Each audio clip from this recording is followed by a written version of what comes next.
Okay, here's another charcuterie board. This one is made out of bird's eye maple.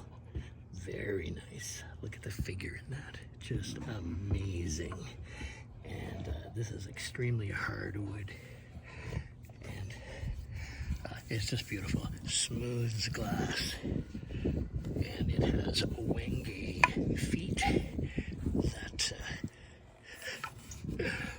that are pretty cool. It's a nice contrasting wood to maple. It's got this dark, almost a black appearance, and makes a really cool contrast for the maple. I'm not showing it here in my video very well.